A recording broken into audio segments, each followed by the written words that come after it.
સ્વાગત છે તમારો અમારી ચેનલમાં। આજે તારીખે 27 એપ્રિલ અને આજના તાજા હવામાન સમાચાર જોઈએ તો સૌથી પહેલાં તો ગરમીનો પ્રકોપ છે સૌરાષ્ટ્ર ગુજરાતના મોટા ભાગના સેન્ટરોમાં જોવા મળી રહ્યો છે અને મોટા ભાગના સેન્ટરોમાં 40+ ડિગ્રી તાપમાન જોવા મળી રહ્યું છે। જ્યારે દરિયાકાંઠાના વિસ્તારો જેમ કે દ્વારકા તેમજ પશ્ચિમ કચ્છનો દરિયાકાંઠો, આ ઉપરાંત પોરબંદર તેમજ જામનગરમાં છે એ આંશિક રાહત જોવા મળી રહી છે। ત્યારે આ વિડીયોમાં મહત્ત્વની વાત કરવાની છે મિત્રો, આવનારા ચોમાસામાં લઈને અલનીનો આવી રહ્યો છે અને સંપૂર્ણ રીતે એમ કહી શકાય કે મોટા ભાગના હવામાન આગાહીકારો દ્વારા અલનીનો વિશે છે એ આગાહી કરવામાં આવી છે કે અલનીનોના હિસાબે છે ભારતીય ચોમાસાને ખરાબ અસર થઈ શકે છે। મિત્રો તો આપણે જાણીએ સૌથી પહેલાં તો અલનીનોનો ઉદય છે કે અલનીનો છે એ કઈ જગ્યાએ જોવા મળે છે। તમે જોઈ શકો છો ભૂમધ્ય મહાસાગરમાં,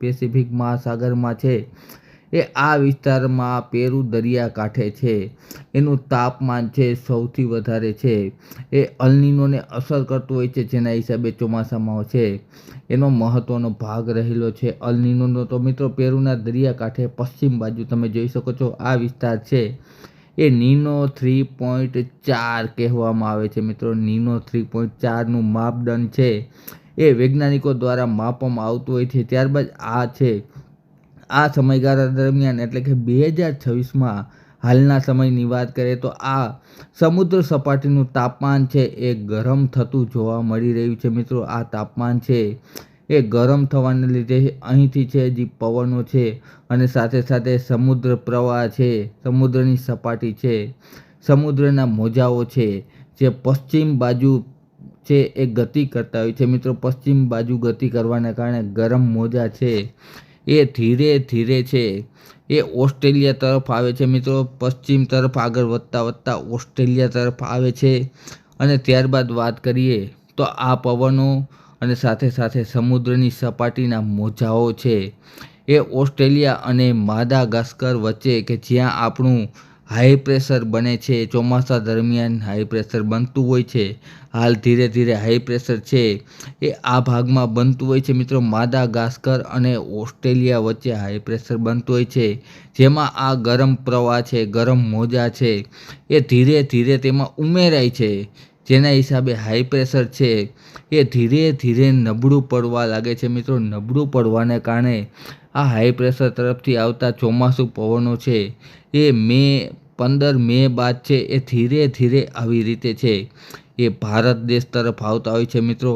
વળાંકવાળી અને સાઉથ વેસ્ટ મોન્સૂન, દક્ષિણી મોન્સૂન છે એનો છે પવનો છે એ ધીરે ધીરે આ તરફ આવતા હોય છે, જેના હિસાબે છે એ જો અહીં હાઈ પ્રેશર જે નબળું હશે તો પવનો છે, આવનારા પવનો છે એ નબળા પડતા જશે મિત્રો। નબળા પવનોને કારણે મોસમી પવનો જો નબળા પડશે તો ચોમાસા દરમિયાન છે એ ચોમાસું છે એના પવનો પણ નબળા પડશે, જેના હિસાબે સિસ્ટમો છે એ નબળી બનશે। બંગાળની ખાડીમાંથી સિસ્ટમ આવતી હોય તે નબળી પડતી હોય છે અલનીનો દરમિયાન, એટલે કે બંગાળની ખાડીની સિસ્ટમ છે મોટે ભાગે છે ચોમાસા દરમિયાન આ વિસ્તારમાં બનતી હોય છે અને ત્યારબાદ છે એ ધીરે ધીરે છે એ પશ્ચિમ દિશામાં આગળ વધી અને રાજસ્થાન અથવા તો ગુજરાત અથવા તો મહારાષ્ટ્ર તરફ આવતી હોય છે સિસ્ટમ।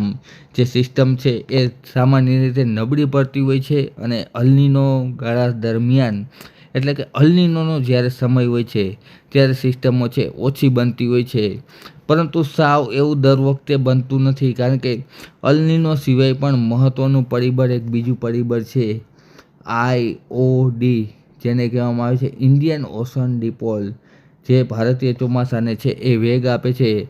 એટલે કે IOD છે આ વખતે છે એ અલનીનોની વિરુદ્ધ દિશામાં એટલે કે પોઝિટિવ છે, જે આપણા માટે સારા સમાચાર એક ગણાવી શકાય।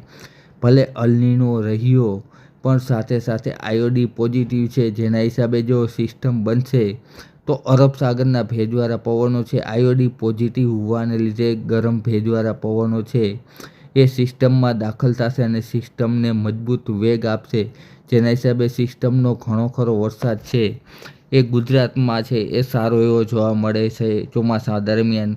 ગુજરાતમાં તેમજ મહારાષ્ટ્રમાં, આ ઉપરાંત રાજસ્થાનના વિસ્તારોમાં અને મધ્યપ્રદેશના વિસ્તારોમાં અરબ સાગરના ભેજવાળા પવનો આયોડી પોઝિટિવ હોવાને કારણે સારા એવા ભેજ લઈ અને સિસ્ટમ અંદર દાખલ થતા હોય છે, જેના હિસાબે છે એ સારો વરસાદ પડતો હોય છે ગુજરાત, રાજસ્થાન, મહારાષ્ટ્ર અને મધ્યપ્રદેશ સહિતના વિસ્તારોમાં.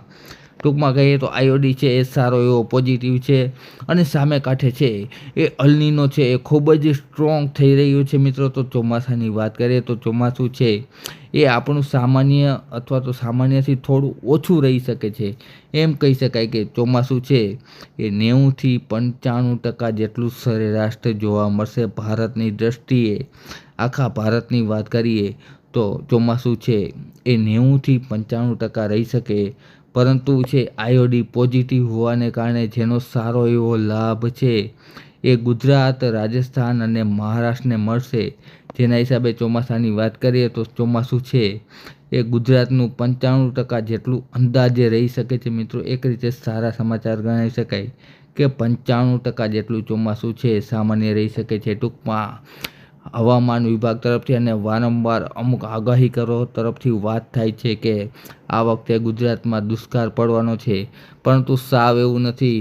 ઘણા વિસ્તારમાં સારો વરસાદ પડશે અને ચોમાસું પણ છે એ ઓલ ઓવર વાત કરીએ તો એવરેજ કરતાં કોઈ પણ ગામ કે શહેરમાં 4થી 5 ઇંચ વરસાદ ઓછો પડશે મિત્રો. એનાથી વધારે ઓછો વરસાદ છે એ જોવા નહીં મળે, પરંતુ 4થી 5 ઇંચ જેટલો દર વર્ષે વરસાદ પડે છે એના કરતાં ફક્ત 4થી 5 ઇંચ જેટલો વરસાદ ઓછો પડશે. ટૂંકમાં કહીએ તો સાવ દુષ્કાળ પણ નથી અને ખૂબ સારું છે એ ચોમાસું પણ નથી. સામાન્ય અને સામાન્યથી થોડુંક ઓછું ચોમાસું છે. હજુ પણ આ ઉપરાંત અમે નવી અપડેટ આવશે અલનીનો બાબતે તેમજ આયોટી બાબતે તો આપની સમક્ષ રજૂ કરતા રહીશું. માટે અમારી ચેનલ સબસ્ક્રાઈબ કરી વિડીયો લાઇક તથા શેર કરી દેજો મિત્રો. વિડીયો જોવા બદલ ખૂબ ખૂબ આભાર.